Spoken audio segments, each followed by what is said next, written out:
اللهم أنت ربي لا إله إلا أنت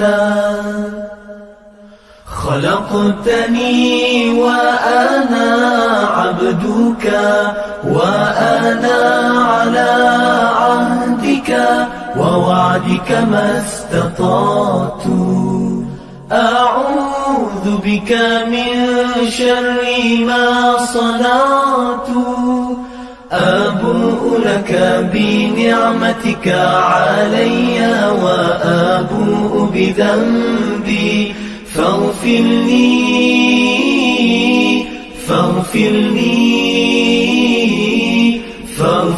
لي فإنه لا يغفر الذنوب إلا أنت.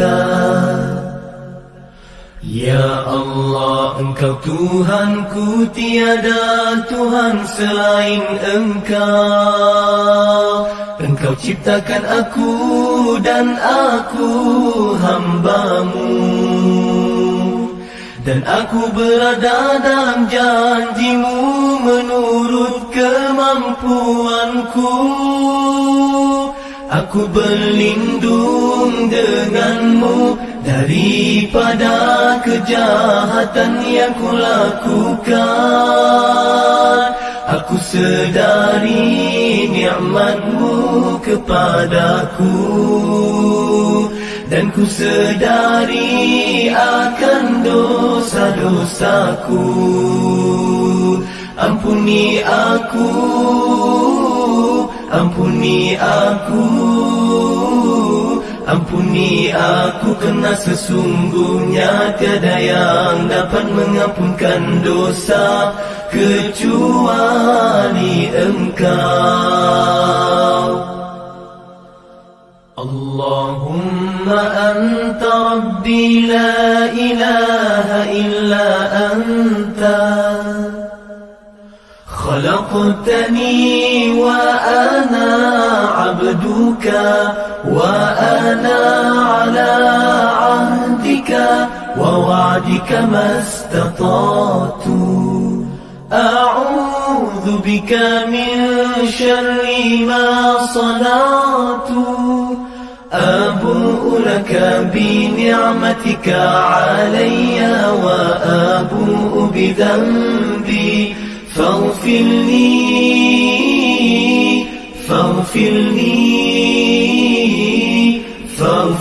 لي فإنه لا يغفر الذنوب إلا أنت. Ya Allah, Engkau Tuhanku, tiada Tuhan selain Engkau. Engkau ciptakan aku dan aku hamba-Mu, dan aku berada dalam janji-Mu menurut kemampuanku. Aku berlindung denganmu daripada kejahatan yang kulakukan. Aku sedari nikmat-Mu kepadaku, dan ku sedari akan dosa-dosaku. Ampuni aku, ampuni aku, ampuni aku, kerana sesungguhnya tiada yang dapat mengampunkan dosa kecuali Engkau.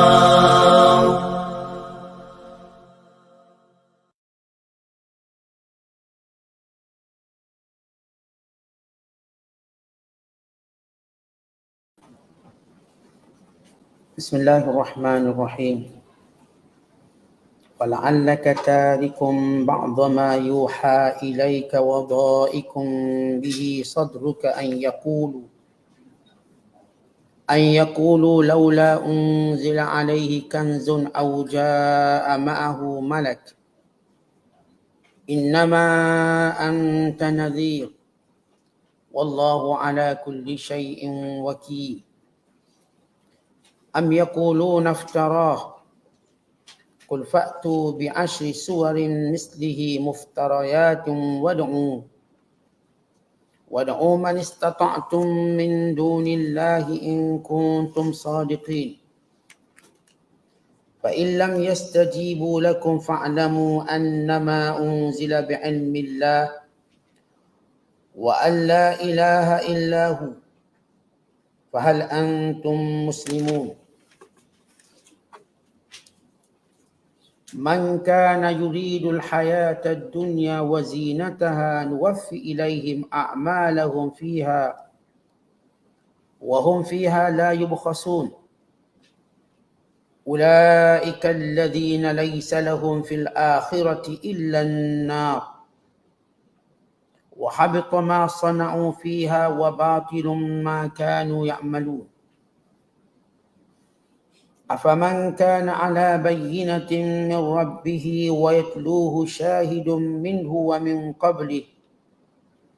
ومن قبله كتاب موسى إماما ورحمة أولئك يؤمنون به ومن يكفر به من الأحزاب فالنار موعده فلا تك في مرية منه إنه الحق من ربك ولكن أكثر الناس لا يؤمنون صدق الله العظيم.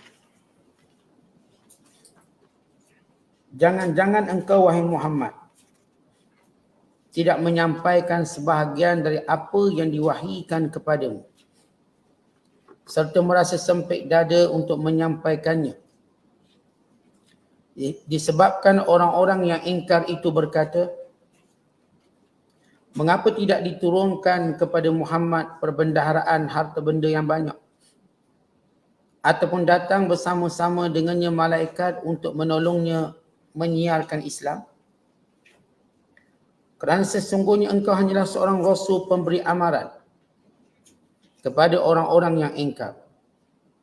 Dan Allah jualah pentadbir yang menguruskan tiap-tiap sesuatu. Maka berserahlah diri kepadanya. Bukan itu sahaja kata-kata mereka. Bahkan mereka menuduh dengan mengatakan, ya Muhammad yang mereka reka Al-Quran itu. Katakanlah wahai Muhammad, jika demikian tuduhan kamu, maka cubalah buat serta datangkan 10 surah rekaan yang sebanding dengan Al-Quran. Dan panggillah siapa sahaja yang kamu sanggup memanggilnya, yang lain dari Allah, jika betul kamu orang-orang yang benar. Oleh itu, jika mereka, penolong-penolong kamu tidak dapat melaksanakan permintaan kamu untuk membuat surah-surah yang sebanding dengan Al-Quran, maka ketahuilah bahawa Al-Quran itu diturunkan hanyalah menurut pengetahuan Allah, dan bahawa tidak ada Tuhan yang berhak disembah melainkan Allah. Setelah terbukti hakikat yang demikian, Maka adakah kamu mengaku Islam dan menurut aturannya? Sesiapa yang keadaan usahanya semata-mata berkehendakkan kehidupan dunia dan perhiasannya yang tidak disaksikan sama oleh Al-Quran tentang sah batalnya, maka kami akan sempurnakan hasil usaha mereka di dunia dan mereka tidak dikurangkan sedikit pun padanya. Mereka lah orang-orang yang tidak ada baginya pada hari akhirat kelak selain daripada azab neraka. Dan pada hari itu gugurlah apa yang mereka lakukan di dunia, dan batallah apa yang mereka telah kerjakan. Jika demikian, adakah sama mereka itu dengan orang-orang yang keadaannya sentiasa berdasarkan bukti yang terdapat dari benda-benda yang diciptakan oleh Tuhannya dan diikuti oleh kitab suci Al-Quran, memberi kenyataan sebagai saksi dari pihak Tuhan, meneguhkan bukti yang tersebut, dan sebelum itu kenyataan yang serupa diberi oleh kitab Nabi Musa yang menjadi ikutan dan rahmat kepada umatnya. Orang-orang yang berkeadaan demikian mengakui menerima Al-Quran, dan sesiapa ingkar akan Al-Quran itu dari kumpulan-kumpulan kaum kafir, maka nerakalah dijanjikan menjadi tempatnya. Oleh itu janganlah engkau wahai Muhammad menaruh perasaan ragu-ragu terhadap Al-Quran. Kerana sesungguhnya Al-Quran itu adalah perkara yang benar dari Tuhan. Tetapi kebanyakan manusia tidak percaya kepadanya. Muslimin dan muslimat sedang penonton yang dirahmati Allah sekalian. Masih lagi kita menafsirkan surah Hud. Surah yang ke-11 pada juzuk yang ke-12. Pada ayat yang ke-12 sehinggalah ayat yang ke-17.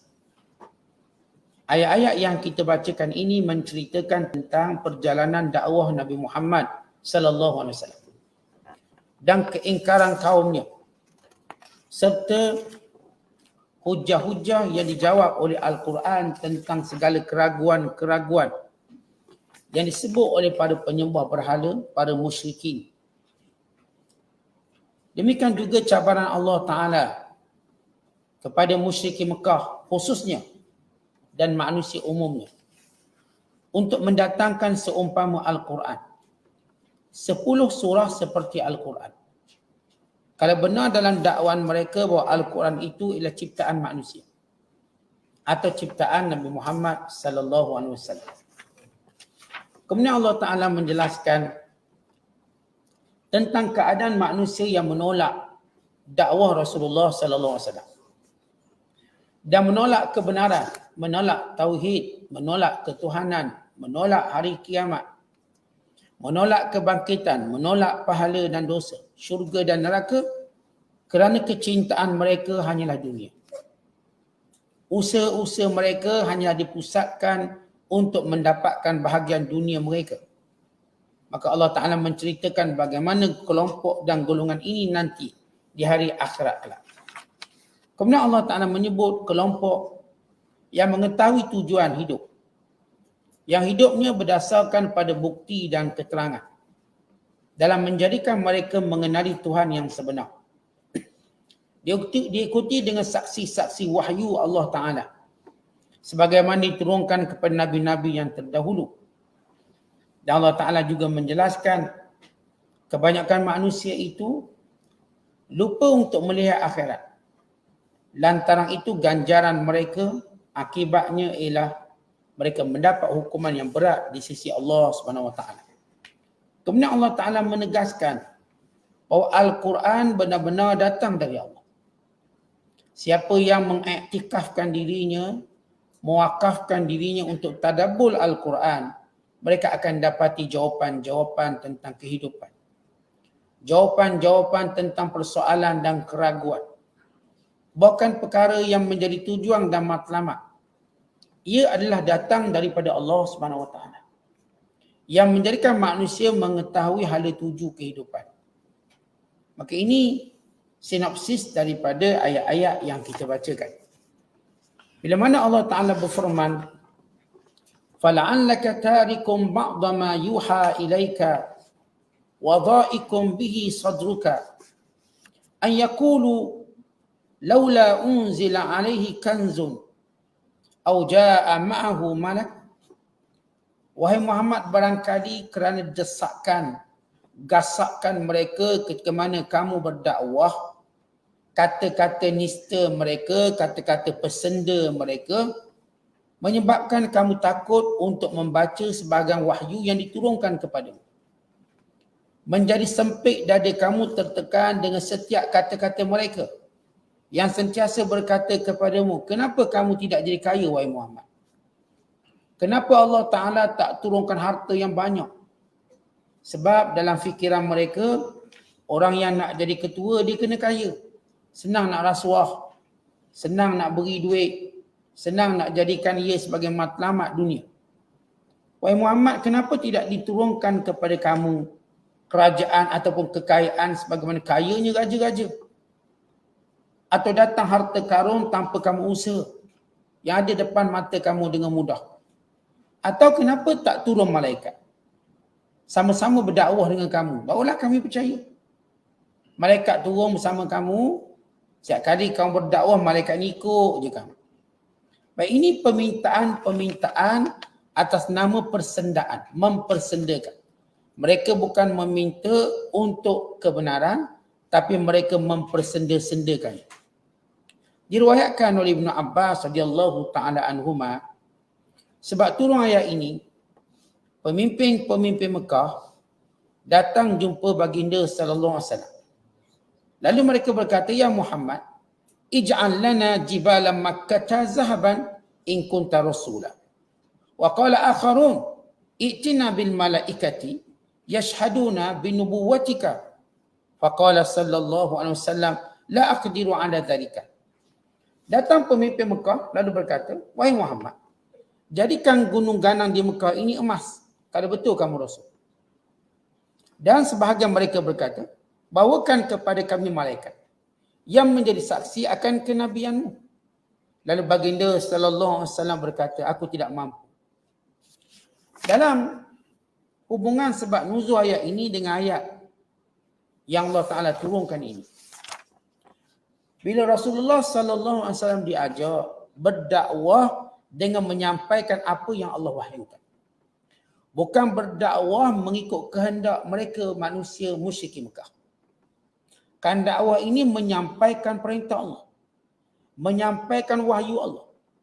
Maka orang-orang musyrik Mekah cuba twist atau cuba lari dari tajuk dakwah. Mereka cuba bicarakan tentang hal lain, hal kekayaan, hal yang berkait dengan malaikat. Walhal hal yang paling utama ialah kerana mereka mempersekutukan Allah. Mereka telah melantik benda yang bukan Tuhan. Itu isu utama. Tapi bagaimana musyrik Mekah dan orang kafir, mereka nak palingkan daripada isu utama. Kita kadang-kadang bila kita menyebut isu utama, bila orang tahu dia salah, dia akan cuba alih isu. Alih isu dengan pelbagai tajuk-tajuk lain. Walau pokok pangkal yang utama ialah tentang ketauhidan. Sebab seorang bila menyembah patung sebagai Tuhan, inilah dia isu utama. Kata kita kalau dalam apa pun politik kita sebut, dia ada isu utama. Isu itulah isu yang paling besar yang merosakkan ketamadunan manusia. Maka tiba-tiba orang musyrik Mekah cuba alih isu. "Wahai Muhammad, kenapa kamu tak kaya? Kenapa kamu tak datang dakwah dengan malaikat?" Tak, isunya bukan Nabi nak datang dengan sesiapa. Itu bukan isu. Isunya apakah betul patung-patung kamu sembah itu Tuhan? Sila jawab. Apakah benar patung-patung yang kamu sembah itu menciptakan? Apakah benar patung-patung yang kamu sembah itu memberi mudarat dan memberi manfaat? Apakah benar penolakan kamu terhadap hari kebangkitan dengan berkata kamu mati takkan dibangkitkan semula? Isunya ialah di mana bohongnya aku sebagai seorang Rasul. Bahkan ketika mana Rasulullah sallallahu alaihi wasallam berkata kepada golongan musyrik Mekah, "Kalau aku katakan begini, apakah kamu percaya?" Lalu mereka berkata, "Ya Muhammad, ma jarrabna laka minal kadhib." Kami tak pernah pun tengok kamu tipu. Maka Nabi sallallahu alaihi wasallam diakui tidak menipu. Mereka tak pernah dengar Rasulullah tipu. Hatta Rasulullah bergurau dengan mereka dalam hal-hal ketuhanan. Tidak. Nabi cakap serius. Maka isu sebenar ialah penyembahan patung, penyembahan berhala, penyengutuan Allah. Maka tiba-tiba dia alih isu, "Wahai Muhammad, kenapa kamu tak kaya?" Oleh kerana keinginan Rasulullah SAW ingin menjawab isu tadi. Nak jawab isu. Maka Rasulullah rasa tertekan. Sebab kita tuan-tuan bila kita bercakap sesuatu yang penting, tiba orang alih, maka kita nak jawab juga apa yang mereka alih isu tadi. Nak jawab juga. Walaupun ia bukan isu pokok. Dia bukan isu utama. Maka Rasulullah SAW Allah Ta'ala menceritakan bagaimana perasaan Rasulullah. Fala'allaka barangkali. Nabi tak buat tapi rasanya. Fala'allaka tarikun. Kamu akan tinggalkan ba'dama sebahagian yang diwahyukan kepadamu. Sebab bila cakap benda ni dipersendakan, Allah Ta'ala suruh Rasulullah terus. Jangan merasa, kalau bahasa hari ni, jangan rasa koyak. Macam gitu. Jangan rasa cepat give up dengan setiap kecaman mereka. Teruskan. Sebab kamu bawa isu utama. Ini isu kecil yang mereka cuba bangkitkan. Wadha'ikum bihi sadruk. Rasa sempit dada kamu. Ayakulu setiap kali kamu dengar mereka kata, Laula unzila alaihi kanzun, kalau Muhammad kaya kan senang. Kan itu Rasulullah SAW mengambil suatu strategi yang akhirnya ditegur oleh Allah dengan dakwah pada orang kaya. Dengan harapan kalau dakwah kepada orang kaya, maka orang miskin mudah ikut. Maka Allah Ta'ala menegur cara Nabi SAW. Dakwah bukan pada orang kaya, bukan pada orang miskin, dakwah pada manusia dan siapa yang nak. Siapa yang nak? Dia nak, maka kamu kena dakwah. Sebab ketika mana Rasul dakwah pada sebahagian pemimpin-pemimpin Mekah yang kaya raya, maka datang sahabat-sahabat yang miskin yang nak masuk Islam. Antaranya ialah Abdullah bin Ubay bin Salul. Antaranya ialah Abdullah ibnu Ummi Maktum. Antaranya Abdullah ibnu Ummi Maktum, seorang lelaki buta. Maka Allah Ta'ala tegur Nabi SAW dengan firman-Nya, abasa wa tawalla an ja'ahul a'ma wa ma yudrika la'allahu yazzakka aw yadhakkaru fatanfa'ahu dzikra. Dia bermasam muka kerana datang kepadanya seorang buta. Apakah apa yang menjadikan kamu ragu-ragu sedangkan dia datang dalam keadaan untuk menyucikan dirinya, yakni masuk Islam, dan mendapat peringatan serta menjadi sebagai panduan, sedangkan kamu sibuk dengan orang-orang yang kaya. Ketika mana Rasulullah SAW sedang berdakwah pada orang-orang kaya, datang Abdullah ibnu Ummi Maktum. Dia kata, wahai Muhammad, sampaikan kepadaku apa yang Allah sampaikan. Rasulullah paling ke lain. Sebab nak fokus pada orang ni, jangan kacau lagi. Maka turun ayat ini. Maka Allah Ta'ala menyuruh Rasulullah menyampaikan dakwah. Pertama, menyampaikan dakwah sebagaimana Allah sampaikan. Bukan macam mana mereka nak. Yang kedua, untuk terus kukuh, sabar, ataupun kita katakan istiqamah dan hal itu, tanpa takut apapun celaan-celaan mereka. Yang ketiga, Allah Ta'ala nak beritahu kepada Nabi SAW bahawa mukjizat itu ataupun keimanan itu urusan Allah. Kamu sampaikan. Mereka dengar, mereka nak beriman atau tidak, ini urusan Allah. Kamu menyampaikan. Sebab itu kata Allah, fal'allaka, barangkali kamu akan tinggalkan sebahagian yang diwahyukan atau merasa sempit dada dengan perkataan mereka, laula unzila alaihi kanzun, kalaulah kamu ni kaya wahai Muhammad, au jama'ahu malak, atau turun malaikat membenarkan kamu. Innama anta nadhir, bahawasanya engkau wahai Muhammad cuma pemberi peringatan. Allah Ta'ala ingatkan kepada baginda sallallahu alaihi wasallam. Maka ini ingatan kepada kita semua manusia yang beriman. Kita cuma pemberi peringatan. Masalah orang nak terima, masalah orang nak Islam dengan cara dia, kita nak sampaikan Islam dengan perintah Allah. Ada orang kata kami nak terima Islam tapi dengan cara ni. Cara mereka. Jawapannya tidak. Islam mesti cara Allah. Acuan Allah. Tak boleh dengan apa yang cara kamu nak. Kerana kami cuma menyampaikan. Kami bukan mengada-ngadakan hukum. Menyampaikan perintah Allah Ta'ala. Wallahu ala kulli syai'in wakil. Dan Allah itu maha berkuasa atas tiap-tiap sesuatu. Maka semua perkara ini Allah lah yang, perkataan wakil di sini maksudnya Allah lah yang jaga, Allah lah yang pelihara. Allah lah yang membalasnya. Itu perkataan wakil. Bila kita sebut wallahu ala kulli syai'in wakil, Allah atas tiap sesuatu, dia lah yang menjaganya. Dia lah yang memeliharanya. Dia lah yang memberi balasannya, pahalanya atau azabnya. Maknanya, wahai Muhammad, kalau kalangan mereka beriman, maka Allah yang akan memelihara mereka. Beri pahala pada mereka. Kalau kalangan mereka kekal kufur, engkar, terus mengalih tajuk pada perkara-perkara lain, maka Allah yang akan menguruskannya. Urusanmu, wahai Muhammad sallallahu alaihi wasallam, menyampaikan wahyu. Baik, selesai jawapan pertama. Ataupun kita katakan kemeluk pertama yang dirasai oleh Rasulullah SAW. Dalam dakwah. Dalam perjalanan dakwah, Rasulullah tidak tahan dengan tekanan mereka yang meminta Rasul mengikut rentak mereka.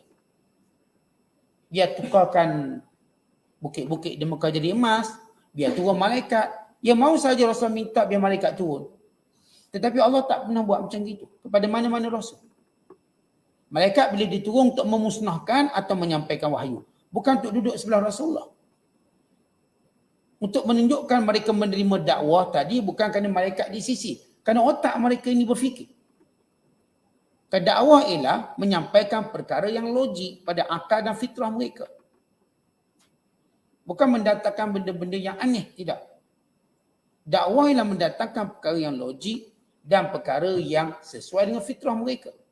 Ya, kita tidak nafikan penting perkara yang bersifat aneh tadi, tapi itu bukan waktunya lagi. Waktunya untuk bercerita, waktunya untuk mereka gunakan akal mereka berfikir tentang ketuhanan. Waktunya untuk mereka berfikir tentang dalil-dalil alam, ciptaan-ciptaannya sebagai tanda keesaan Allah, kebesaran Allah, penguasaan Allah Ta'ala. Maka akal mereka. Tidak perlu Allah turunkan malaikat. Kalau Allah turunkan malaikat, ia urusan besar. Maknanya kehancuran kamu. Kerana kebiasaan bila Allah turunkan malaikat, maknanya tempat tu, negeri tu nak dihancurkan. Maka cuba kamu berfikir. Benda ini tak perlu kamu mendengar, melihat benda pelik untuk membenarkan. Sebab apa yang kamu buat itu lebih pelik daripada orang yang akal sihat menyembah patung-patung. Menyembah berhala. Maka otak kamu tu kena baiki dulu. Cara berfikir kamu kena rawat dulu. Sehingga kamu berfikir betul, lepas tu kalau mau nak apa, boleh. Dia macam gini tuan-tuan, bila orang sakit. Ceritanya ialah kita nak sembuhkan dulu. Dia tak boleh nak minta makan tu, makan ni. Tak boleh lagi. Nak pergi jalan Langkawi lah, nak pergi jalan melancur pulau tu, pulau ni. Kamu tengah sakit, kami nak jadikan kamu sihat. Bila kamu sihat, kamu nak pergi mana, pergilah. Nak makan apa pun makan. Akal kamu sakit. Sehingga kamu sanggup dan tega menyembah berhala. Menyembah patung-patung. Mensyirikkan Allah. Mereka hukum hakam sendiri. Maka semua ini kerana akal kamu yang sakit. Bukan menafikan Allah. Hidup dengan hawa nafsu. Tidak hidup dengan peraturan. Ini penyakit mental kamu. Kalau gila senang. Tapi ini penyakit mental yang lebih teruk pada gila yang menyebabkan akibatnya dalam neraka. Gila ni cuma tak ada habuan dunia. Tapi orang bila penyakit akalnya untuk tidak, yang menjadikan mereka tidak kenal Allah, maka tempatnya lah neraka dan kekal abadi di dalamnya. Maka Allah jawab persoalan yang pertama, wahai Muhammad, sampaikan saja perintah Allah. Jangan peduli mereka kata apa, jangan peduli mereka minta apa. Jangan layan lagi apa mereka minta. Sampai dulu, biar mereka fahami isu itu dulu. Dan kamu hanya penyampai. Dan Allah akan menguruskan urusannya. Wa ima urusan dakwahmu Allah akan jaga kamu. Wa ima di kalangan yang beriman denganmu Allah akan jaga. Atau di kalangan yang kufur, Allah akan balasi mereka. Kemudian Allah menyebut isu yang kedua. Isu yang kedua dalam dakwah Rasulullah. Dan ayat ini ialah, mereka menuduh Rasulullah mendatangkan Quran, mereka Quran sendiri. Ya Allah jawab tuduhan ini. Am yakulu naftara, ataupun mereka berkata lagi, iftarah, Muhammad mengada-ngadakan Al-Quran. Dia tulis sendiri, kemudian dikata ini dari Tuhan. Maka Allah jawab senang je.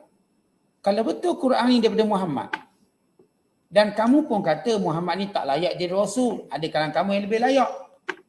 Dengan kata lain, kamu boleh challenge Muhammad. Ini ialah tahaddi, cabaran Al-Quran, cabaran Allah kepada mereka yang mempelekehkan kerasulan Nabi Muhammad itu. Dan mereka yang mengatakan Al-Quran datang daripada Muhammad.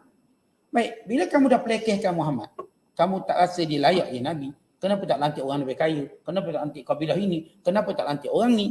Baik, kamu dah tak percaya kepada kerasulan Nabi Muhammad SAW. Yang kedua, kamu juga tak percaya Quran ni Muhammad reka. Baik, sekarang kamu menganggap dia kamu lebih cerdik daripada Muhammad. Dan kamu menganggap Al-Quran ni direka, maka cabaran untuk kamu. Faktu, sila datangkan. Bi'ashri dengan 10. Surah ni 10 surah. Misli seumpama Al-Quran. Bawa mana-mana surah dalam Quran kamu bawa. Sebab maksud surah di sini ialah satu ayat lengkap. Sebab itu para ulama menyatakan kalau kita baca Al-Quran dalam sembahyang, satu surah yang lengkap lebih baik daripada surah panjang yang tidak lengkap.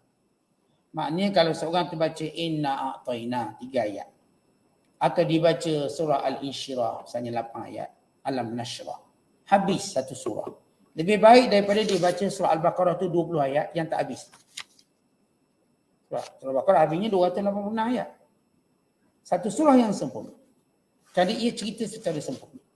Tak tergantung berbanding surah yang panjang yang bila dibaca ayat 10 ayat tergantung macam tu. Maka Allah Ta'ala mencabar mereka. Kalau kamu kata Muhammad bukan Rasul, bukan Nabi, sebab menafikan Al-Quran, menafikan kerasulan Nabi Muhammad. Kan itu kata Allah, Faktu bi'ashri suwarim misli. Sila datangkan 10 surah seumpamanya. Muftarayat yang kamu dakwa ia telah direka-reka oleh Nabi SAW. Kamu yang kata bahawa Al-Quran ini direka-reka. Maka sila datangkan Al-Quran tersebut sebab kamu ialah ahli balaghah, ahli bahasa Arab. Kamu pakar-pakar bahasanya. Datangkan seumpamanya. Kemudian kata Allah, wad'u man istata'tum, mintalah pertolongan. Kalau kamu rasa kamu tak cukup pandai, minta pertolongan. Min dunillah, selain dari Allah. Minta tolongan jin ke, ifrit ke, tak tolong hantu ke, minta tolongan sesiapa pun. In kuntum sadiqin, kalau sekiranya kamu benar. Baik, ini cabaran Allah terbuka bukan sekadar pada zaman Nabi Muhammad sallallahu alaihi wasallam, bahkan pada zaman ini. Cabaran terbuka yang tidak dapat dijawab, yang tidak dapat dilakukan, yang tidak dapat diadakan oleh manusia sampai hari ini. Dengan kecanggihan orang hari ini, dengan penguasaan bahasa orang hari ini, pun tak mampu bawa seperti 10 surah Al-Quran. Baik, ini cabaran-cabaran berperingkat. Mula-mula Allah Ta'ala cabar bawa 10 surah. Sebelum Allah Ta'ala mencabar membawa 3 ayat seumpamanya. Atau 10 ayat seumpamanya. Bawa 10 surah. Mana-mana surah tak kisah.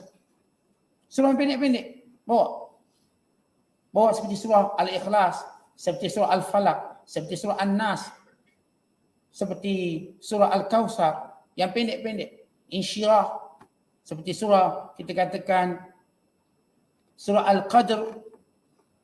Ini yang sekitar tak sampai 10 ayat semua ni. Bawa 10 surah sepertinya. Kamu kan bulaghah. Muftarayat yang kamu dakwa bahawa apa yang didatangi oleh Nabi sallallahu alaihi wasallam ini mengada-adakan, maka sila adakan. Sila adakan surah tadi. Waduh, dah minta tolong, siapa kamu nak minta tolong? Cabaran Allah ini tuan-tuan tak terjawab pada zaman Rasulullah, bahkan pada zaman hari ini. Allah sendiri berkata, fa illam yastajibu lakum, kalau mereka tidak mampu melakukannya, mereka tidak mampu mengadakannya, mereka tidak mampu menyahut cabaran kamu, fa'lamu, ketahuilah, annama, bahawasanya Al-Quran itu sebenar-benar unzila bi'ilmillah, diturunkan dengan ilmu Allah, diturunkan daripada Allah, wa alla ilaha illahu, dan di sini Allah Ta'ala sebut isi terbesar Al-Quran. Apa dia isi terbesar Al-Quran? Tidak ada Tuhan melainkan Allah. Itu isi terbesar Al-Quran. Yang paling besar, dan itulah asas yang dibawa oleh Nabi dan Rasul. Dan itulah penyakit orang yang menyekutukan Allah. Mereka mendakwa Tuhan banyak. Hanya Islam berkata Allah itu satu. Kebanyakan atau semua agama lain kata Tuhan banyak. Ataupun bila saya baca artikel yang berkait mengatakan Islam sentiasa mendakwa dia je percaya kepada keesaan. Walau ada ideologi lain, ada agama lain yang mempercayainya. Lalu mereka beri contoh seperti Kristian dan Yahudi. Lalu mereka tulis coretan yang panjang. Jadi saya membaca coretan ini daripada tulisan pengkaji agama mereka. Maka jawapannya begini. Yang pertama, bila mereka kata tidak pernah Yahudi kata Uzair anak Tuhan. Sebagaimana Quran mentionkan atau jelaskan. Dan demikian juga kita katakan dalam hal-hal kepercayaan, sebahagian kepercayaan lain. Okey, bila kita sebut makna Tuhan, apa itu makna Tuhan? Yang disembah. Lagi, yang dia bergantung harap. Lagi, yang kita yakini bahawa manfaat dan mudarat. Lagi, yang kita yakini kita akan kembali padanya dan dihukum oleh Allah, dipertanggungjawab. Kalangan manusia berkata, ya, kami percaya Tuhan satu. Tapi dalam masa yang sama mereka percaya makhluk lain boleh datangkan mudarat pada mereka. Atau manfaat. Sedangkan dalam Islam, inilah dia ainus syirk. Inilah dia syirik. Bila kita meyakini ada kuasa lain yang berkuasa seperti Allah, boleh menentukan wa imam manusia ataupun mana-mana yang lain, maka itulah dia syirik. yang ditentang oleh Islam. Maka dakwaan kamu bahawa tidak berlaku syirik pada agama lain palsu. Karena itu Allah menyebut kandungan terbesar Al-Quran apa dia? Disebut di sini wa alla ilaha illahu, oh tidak ada Tuhan melainkan dia, yakni Allah. Fahal antum muslimun? Apakah kamu bersedia untuk menyerahkan diri pada Allah? Lepas kamu kalah dengan cabaran mendatangkan Al-Quran. Dan kamu mengetahui sampai hari ini saya katakan cabaran mendatangkan Al-Quran bukan sekadar mendatangkan ayat seumpamanya, bukan mendatangkan makna seumpamanya, bukan mendatangkan sesuatu yang susunan seumpamanya, bukan mendatangkan mukjizat seumpamanya. Sebab dalam Al-Quran itu bukan sekadar susunan ayat yang cantik. Maknanya, bukan ia bersifat mukjizat. Ia bersifat mukjizat.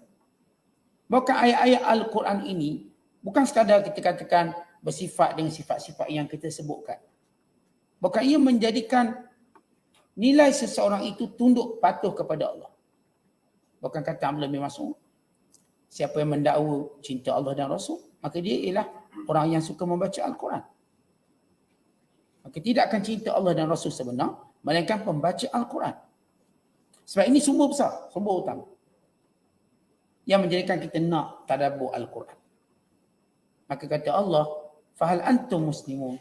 Apakah kamu sedia menjadi orang Islam dek kerana kamu kalah dengan cabaran tadi? Kalau membawa ayat-ayat Al-Quran sepertinya, bukan mengandungi i'jaz al-ilmi, mukjizat secara ilmu. Bukan i'jazul balaghi, mukjizat dari susunan bahasa, keindahan rima-rima akhir, keindahan sebutan-sebutannya. Bukan i'jaz fi kulli syai', mukjizat pada semua perkara. Termasuk jaminan tidak akan berubah sampai hari kiamat.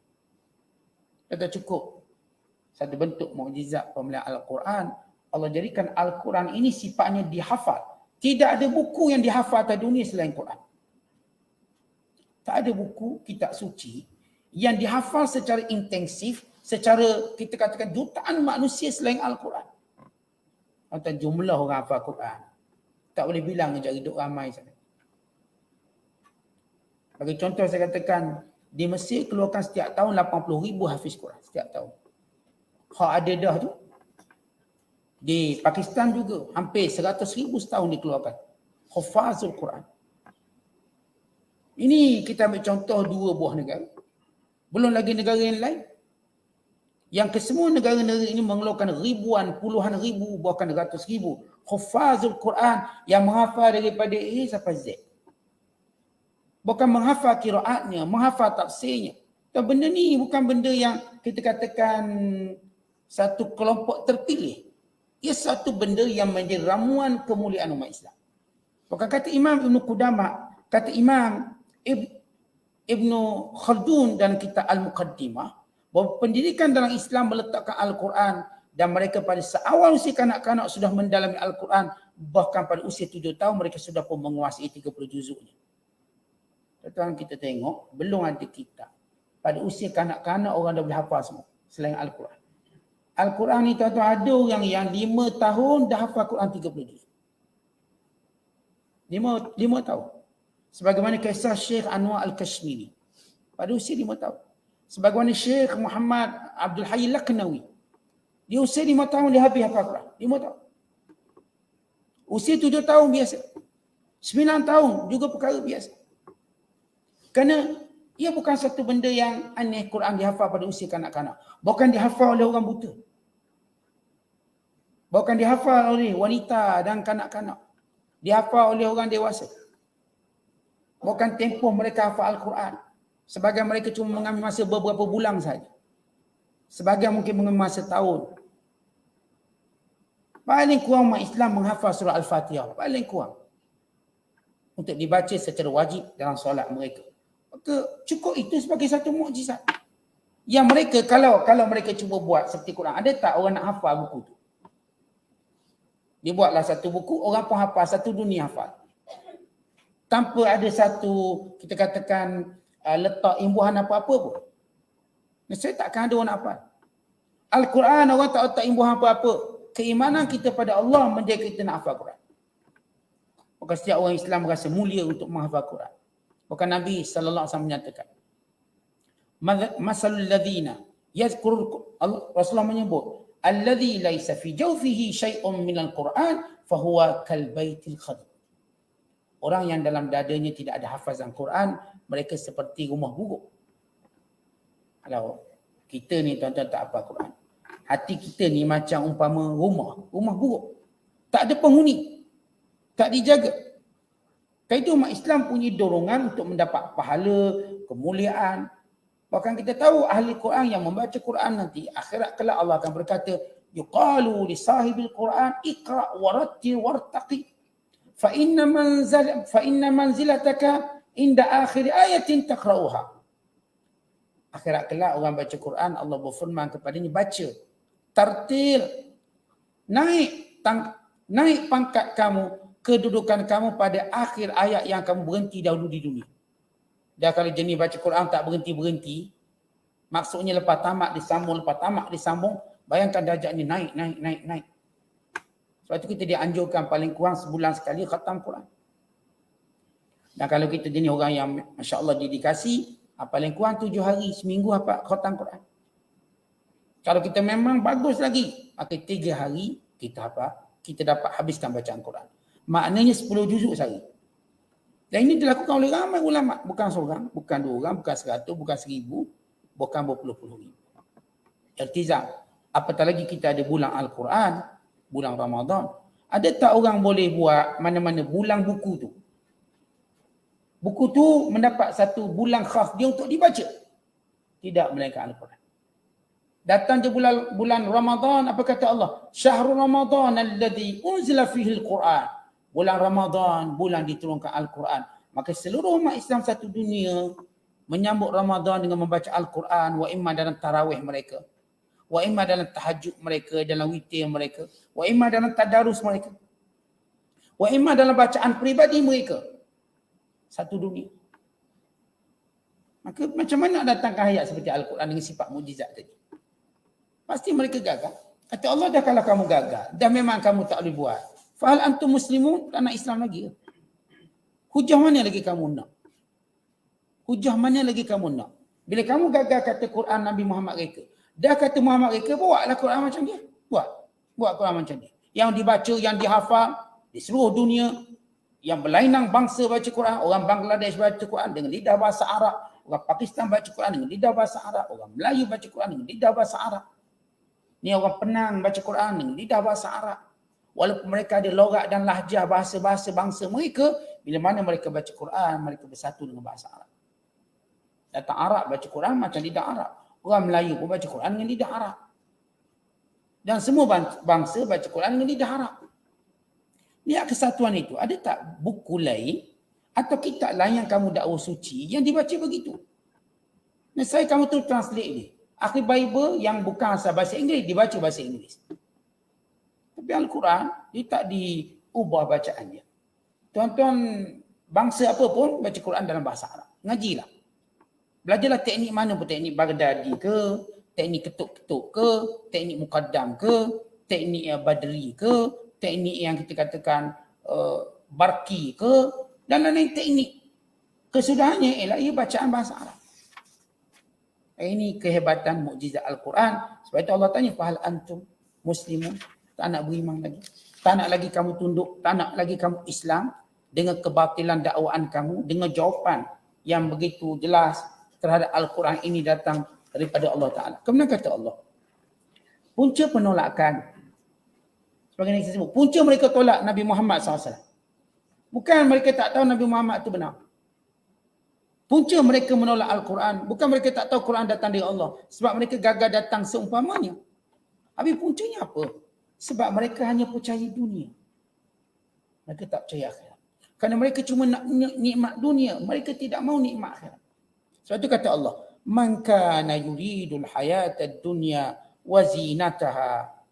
Sesiapa yang cuma kehidupannya berkiblatkan kepada cinta dunia dan segala perhiasannya, daripada pakaiannya, daripada bahan perabotnya, daripada kenderaannya, walam yakun taliban as-sa'adatal ukhrawiyah, dan dia tak pernah fikir pun tentang akhirat. Yuassilullahu ilaihi jazaa amalihi fid dunya, maka Allah berilah kat dunia untuk dia. Kata Allah, nuwaffi ilaihim, kami akan sempurnakan. Perkataan nuwaffi, kami akan penuhi. Apa yang mereka usahakan? A'malahum, dengan kerja mereka, dengan perbuatan mereka, dengan kesungguhan mereka, fiha, dalam kehidupan dunia ini. Wahum fiha la yubkhasun, dan mereka dalam dunia ini tak dikurangkan bahagian mereka bila mereka usaha nak dapat macam tu. Mereka nak dapat sihat, Allah bagi sihat. Mereka nak dapat ramai anak, Allah bagi ramai anak. Mereka nak rezeki luas, Allah bagi rezeki luas. Mereka nak jawatan, Allah bagi mereka jawatan. Kenapa? Li'annal arzaq manutatun bil a'mala bin niyyah. Kerana asas Allah jadikan satu peraturan. Contoh kat dunia ni semua Allah tentukan. Tapi setiap satu ada peraturan. Untuk rezeki yang banyak, peraturannya siapa yang kerja banyak. Itu peraturan Allah. Sebab tu kita tengok orang kafir, dia kerja keras, maka kita dapat banyak lah. Kita orang Islam kerja, sebagai orang Islam kerja suang-suang kuku, pun dapat suang-suang kuku. Sebab asas kepada rezeki atas dunia berdasarkan kepada amalan kami. Maka orang kafir, dia bersungguh hal duniawi. Mereka buat kenderaan yang laju, mereka bersungguh. Mereka sampai, kita katakan, buat R&D, melabur dalam R&D berbilion dolar. Mereka sanggup buat itu, buat ini, ya Allah beri. Ini sifat hadiah Allah. Dia perkara duniawi ini berdasarkan kepada usaha. Maknanya orang yang memang berusaha sungguh-sungguh nak benda tu, nak benda ni. Di kalangan orang kafir dan munafikin, Allah bagi. Allah bagi. Sebab tu kita tengok ada orang kafir betul sihat. Sebab didaya, dijaga pemakanan. Yang masuk buat ramai orang Islam. Ya betul. Kita tak nafikan. Sebab mereka ke arah itu. Dan mereka juga tak percaya akhirat, tak percaya hari kiamat. Sebab tu mereka jaga semua kesihatan di sini. Mereka jaga sungguh-sungguh. Mereka perkenalkan pil, suplemen, mereka perkenalkan semua bentuk obat, semua bentuk rawatan. Mereka perkenalkan. Bukan kita tengok suplemen semua datang daripada dunia barat, dunia orang kafir. Orang Islam tu kan jual. Dan vaksin dan sebagainya. Ini kerja mereka. Sebab mereka nak benda tu, kesihatan dunia. Maka kata Allah tak akan kurangkan bahagian mereka di dunia sebab mereka usaha kat Allah. Dan kalau orang Islam usaha macam mereka pun dapat macam tu juga. Cuma bezanya orang Islam percaya pada akhirat. Maka dia akan dapat dunia dan akhirat. Maka tidak salah kita bersungguh-sungguh dalam hal duniawi. Memang ternyata umat Islam dahulu, mereka sebagaimana bersungguh hal ukhrawi, mereka juga bersungguh hal duniawi. Sehingga mereka mendahului umat yang lain dan semua dan serba-serbi pembangunan dan ketamadunan. Tapi kalau kita bercakap hari ni, orang kafir dapat semua ni. Senjata canggih dia, tentera canggih dia, kenderaan canggih dia, telefon canggih dia, sistem-sistem yang berkait dengan, kita katakan, digital, elektronik, yang berkait dengan satelit mereka. Ya benar. Sebab mereka bersungguh-sungguh ke Allah.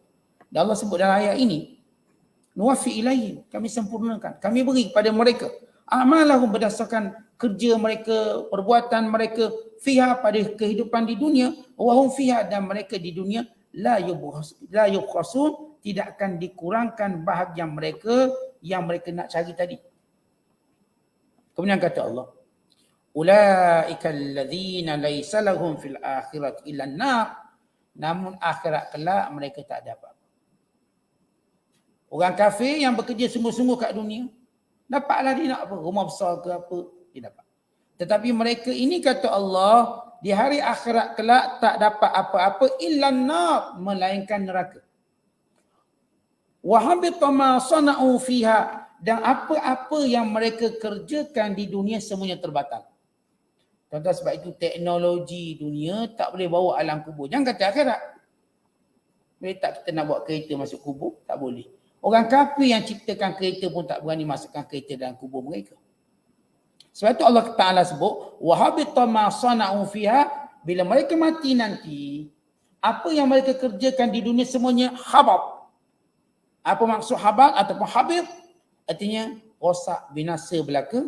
Wa batilum ma kan ya'malun, dan menjadi batal, yang tak ada nilai. Kata batil atau batal, tak ada nilai, makanu ya'malun, apa yang mereka lakukan.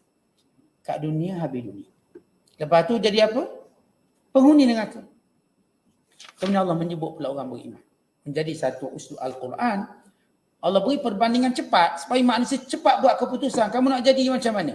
Yang cuma nak dunia, lalu kamu tak dapat akhirat. atau kamu yang nak dunia yang dipandu akhirat? Nak akhirat yang menyelamatkan dunia kamu sendiri. Kata Allah, afaman kana ala bayyinatin min rabbih. Apakah sama orang yang sentiasa berada dalam bimbingan Tuhannya, sentiasa berada dalam bukti ketuhanannya, wa yatluhu syahidun min, dan dibuktikan lagi dengan Al-Quran yang diturunkan, wa min qabli, dan sebelum itu diturunkan kitab Musa, yakni kitab Taurat, imam wa rahmah, yang pernah menjadi pemimpin dan rahmat kepada umat Bani Israel, sehingga mereka membina tamadun mereka, sehingga nabi-nabi mereka menjadi pemimpin. Sebagaimana kata Nabi SAW, kanat Bani Israel tasusuhumul anbiya, adalah Bani Israel pemimpin mereka, raja-raja mereka nabi-nabi. Nabi Allah Daud pemimpin Bani Israel, nabi. Nabi Allah Sulaiman, Nabi Allah Ilyas, raja. Nabi Allah Ilyasa, raja. Nabi Allah Zulkifli, raja. Nabi Allah Yusha bin Nun, raja. Sebahagian nabi-nabi di kalangan Bani Israel itu raja. Mereka nabi dan mereka raja. Dan mereka menjadikan Taurat sebagai imam wa rahmah, asas perundangan, bimbingan, imam, pemimpin mereka, dan kesannya rahmat Allah pada mereka. Jadi mereka negara yang maju, negara yang masyhur, negara yang besar. Sehingga tunduk kerajaan Sabak kepada kerajaan Sulaiman. Ya, kita tahu semua nabi-nabi Bani Israel berpegang dengan Taurat. Kerana ia bermula daripada Nabi Musa keluar daripada bumi Mesir menuju ke Palestin. Dan tamadun pertama yang dibina oleh Bani Israel adalah tamadun di Palestin, yang dipimpin oleh anak cucu Nabi Allah Musa AS dalam kelompok golongan Bani Israel. Sebab pada permulaan Bani Israel mereka tidak membina tamadun dan mereka tidak bina kerajaan, yang bermula pada Nabi Yaqub dan anaknya, iaitu yang bermula daripada Nabi Yaqub yang disebut sebagai Nabi Israel.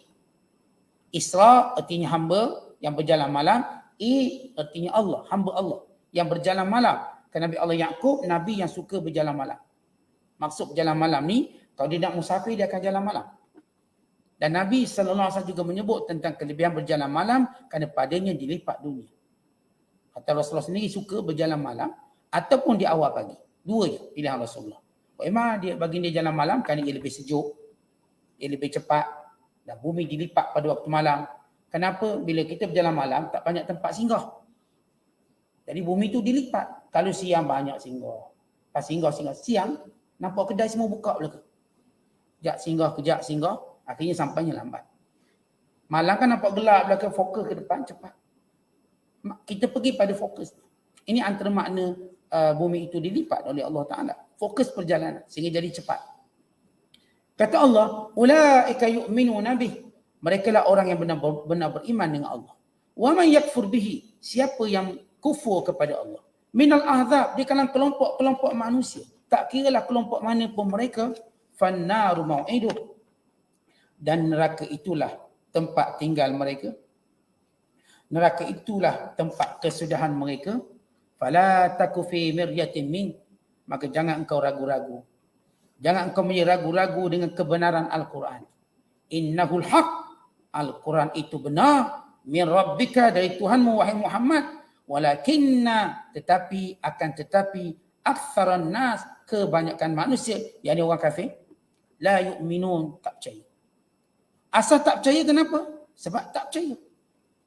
Tuan-tuan, orang jadi tak percaya sebab tak percaya, masalah. Tak percaya sebab tak ada bukti, okey, dibuktikan. Tapi masalah bila dah proven, terbukti, mereka tak percaya. Macam mana pun saya tak nak percaya. Kita nak cakap. Kalau kita bercakap dengan orang dekat kita, kita pun beritahu satu benda. Dia kata, saya tak percaya. Dan saya nak kata apa, awak tak percaya. Tak percaya, dia tunggu je lah. Kita dah beritahu begini dalil dia. Dia kata, saya tetap tak percaya. Awak cakap apa pun, saya tak percaya.